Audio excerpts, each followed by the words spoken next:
नमस्ते, मैं मंजू पांडे अपने यूट्यूब चैनल मंजू पांडे भजन गीत में आप लोगों का स्वागत करती हूँ।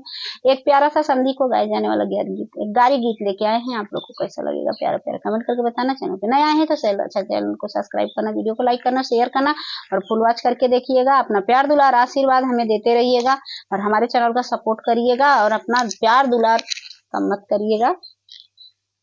आवा समधी साले खेलाइब गुल्ली डंडा, तू आवा समधी साले खेलाइब गुल्ली डंडा, तू आवा समधी साले।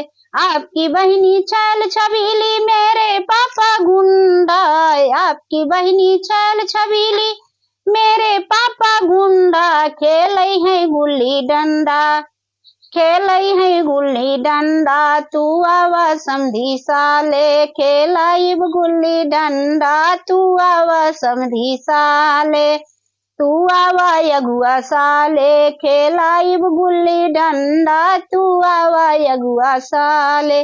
आपकी दीदी छैल छबीली मेरे भैया गुंडा, आपकी दीदी छैल छबीली मेरे भैया गुंडा, घूमई है हीरो हंडा, तू आवा समधी साले खेलाइब गुल्ली डंडा, तू आवा समधी साले खेलाइब गुल्ली डंडा, तू आवा दुल्हा सारे खेलाइब गुल्ली डंडा, तू आवा दुल्हा सारे।